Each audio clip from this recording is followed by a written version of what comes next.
I think one of the challenges that you have with comics is that fans get very emotionally attached to them, which is what you want in theory. You do want fans to get very emotionally attached. That's how you keep them reading year after year. At the same time, fans start to feel a certain level of ownership over the characters that they've invested into. They start feeling like, they've got a stake in things, which is again what you want, unless the fans don't like what you do, and then suddenly you don't want that. That's a tough line to basically try and manage. And more people are not doing it well.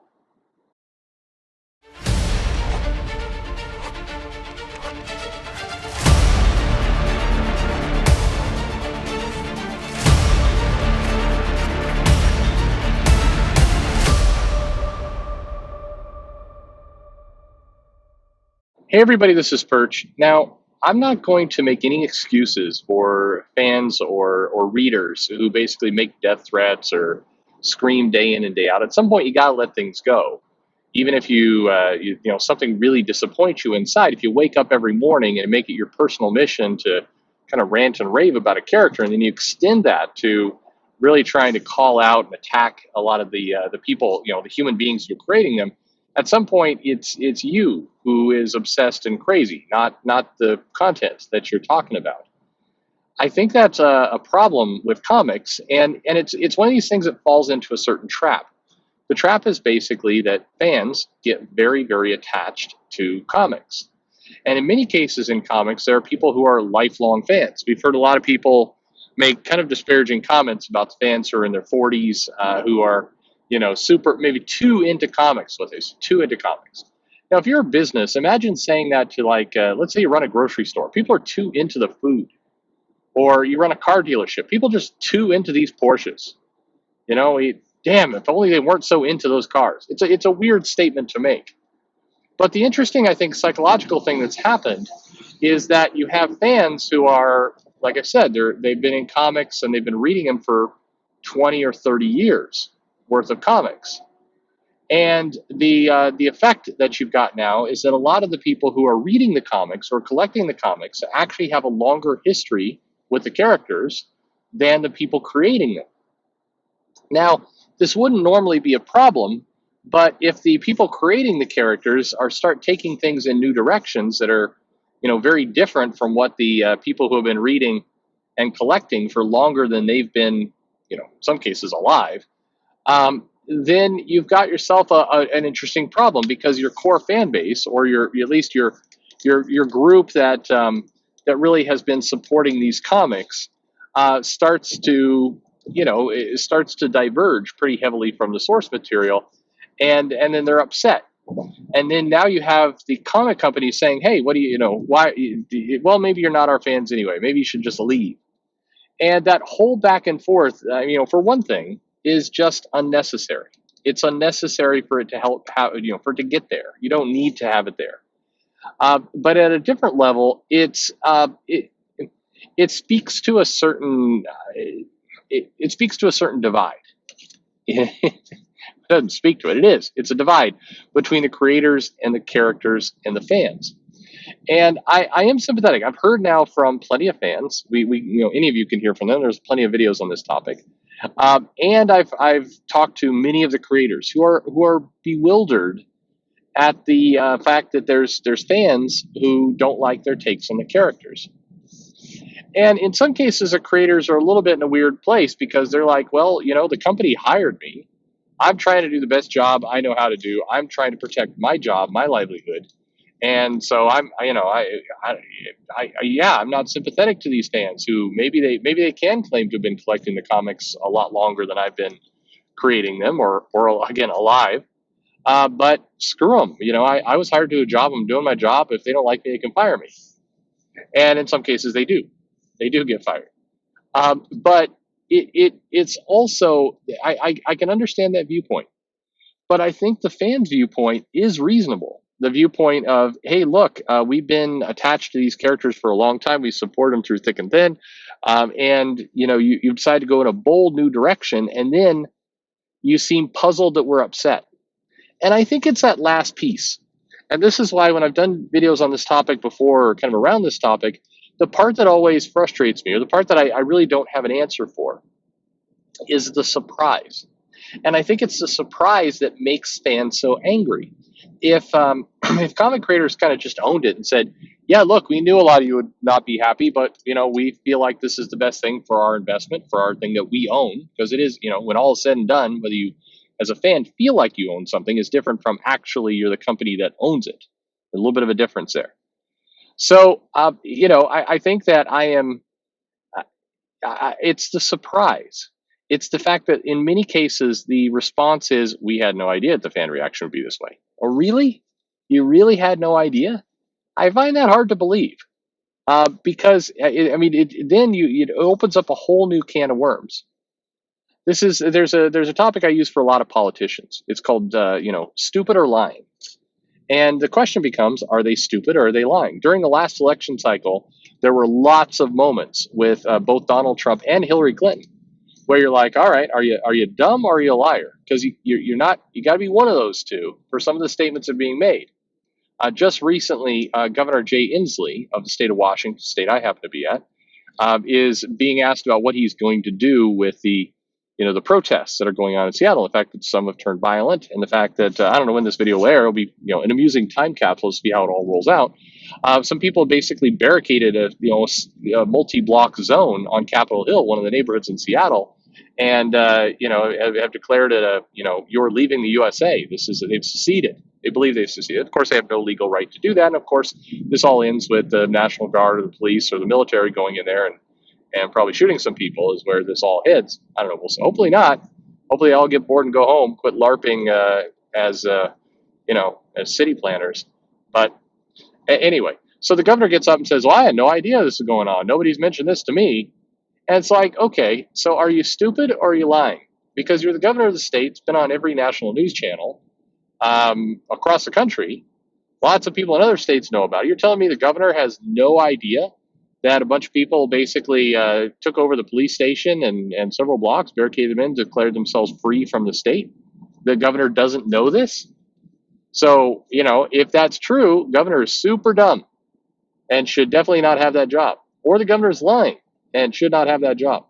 So I use it as an illustration for comics when the publishers go, "We had no idea, absolutely no idea, that fans would be upset at the Clone Saga. We had no idea that revealing that Gwen Stacy had shacked up with Norman Osborn and produced a couple of whatever demon children. Not we had no idea that fans would be upset by this." Or Joe Quesada saying, why is it all traced back to Spider-Man? We had no idea that, destroying the Spider-Man Mary Jane marriage would make some fans upset. We had no idea.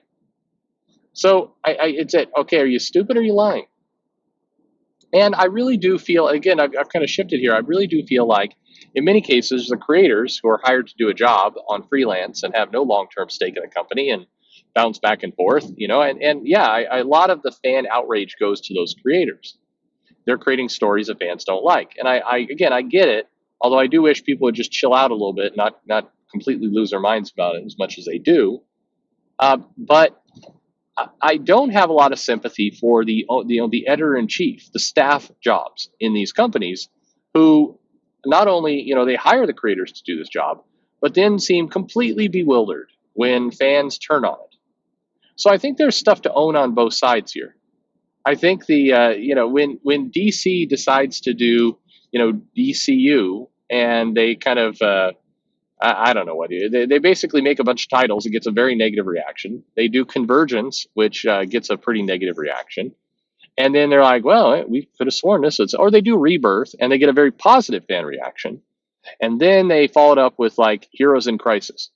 So again, a lot of people go after Tom King for Heroes in Crisis. But remember, Tom King was hired to write that story. He gave a pitch. Somebody said, all right, yeah, thumbs up. It's not like Tom King marched into the DC office and they said, well, we're not really sure about this story, but you are Tom King and we let you do whatever it is you want. So, I guess even though this seems like a bad idea, turning Wally West into a murderer, let's do it. I mean, how could we say no to you? The creators don't have that kind of power. Whether Donny Cates is enjoying a good run at Marvel. Scott Snyder's enjoying a good run at DC. Neither one has the ability to go in and just say, you know what, I think today I'm gonna change Superman into a Latino immigrant to really kind of capture the current, headlines that are going on, and we're gonna change his powers so they're more Aquaman based. And why not? The owners of these companies do have to sign off on those ideas. So, next time we're getting really super pissed about Tom King writing something stupid or whatever it is that we're mad about, just remember somebody okayed that. Somebody agreed to his pitch. Someone greenlit it. Somebody put a budget against it. Somebody allowed, other creatives to be hired. Somebody marketed it, put it in a book, and out it went. Those are the people making the decisions, and that's where your ire probably should go. But I think that at the end of the day, and this is again my own personal opinion, I think that one, the longer this goes on, the worse it gets. The fans who have been, who are fairly fluid, they're willing to kind of go along with some changes, are becoming more and more resistant to any change. And part of the reason why is because they're getting older, seeing a bigger divergence. They're whipped up into a frenzy by outrage merchants on social media and YouTube, and the comic publishers themselves are doing an absolutely terrible job in messaging and communicating what it is they're trying to do. So many things could just be solved by the publisher. I mean, look, again, you look at Rebirth and you look at what Jeff Johns and Dan Didio did, and they do it on a small little marketing campaign, gave a couple interviews, gave a couple videos, and they went ahead and spent some time. So good on Jeff Johns. I remember he gave some interviews to small little guys like me. He didn't do the classic. Well, I'll go in Comic Story and I'll go on the really big channels. I'll go on the media friendly. He went on some smaller channels and basically gave interviews to people and said, hey, look, we're here to. And it wasn't that much work. It was a fairly simple.